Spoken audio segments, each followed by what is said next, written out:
the first thought was like, what if that was my town? And what if that was my family? And so really surreal that it wasn't that far from us.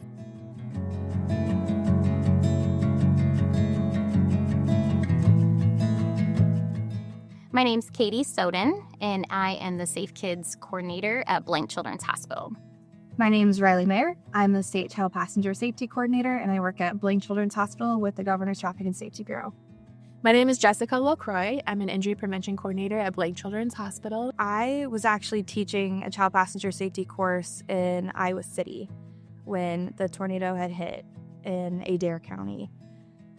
I was in my hotel room at night, honestly scared of the weather because I was anxious. Weather makes me anxious. And I was texting with Jessica, and it's like, what should we do? I always want to be helpful. And as the state coordinator, I knew that I had those resources. I have those contacts. We agreed very quickly that their needs were immediate and that we needed to do something right away. So on a Friday afternoon, we hit the ground running. Friday before a long weekend, made some phone calls with particularly Safe Kids Worldwide. He called me back and was like, if you can front the costs on things, we'll get a check in the mail.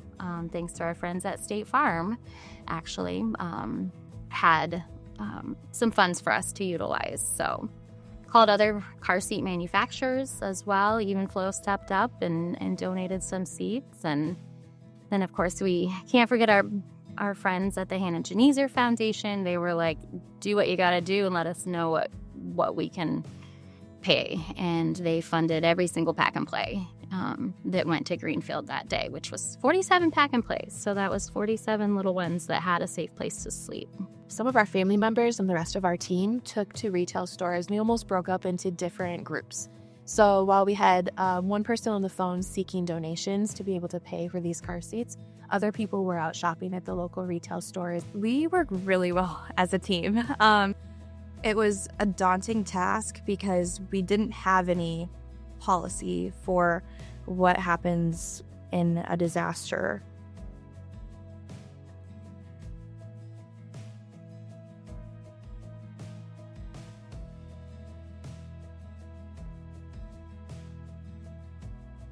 I don't think when people's lives are literally blown away and they're not necessarily thinking about some of those things that our minds go to as injury prevention coordinators. We drove to Greenfield. On our way, we knew that we wanted this to become a mini event where they would be, that the citizens of Greenfield would know that we're there to help them curbside while we're in town. Once we had gotten there, we tried to lay them out as best we could that made sense. So putting different seat types together. And we had a little station that had paperwork for us to actually install car seats, paperwork for them to sign saying that they were getting distributed a seat. I remember there was a family that I had worked with, and when they got there, they had shown us, hey, we actually got this seat, and they wanted help installing it. We realized that seat was not the correct seat for their child. It wouldn't have fit their age, weight, height, developmental level. So we were able to help them with a new seat and fit the child to the seat, and then also walk them through an installation. So I hope that the impact we made was bigger than I can imagine. And the things that we have heard have all just been positive, of course. And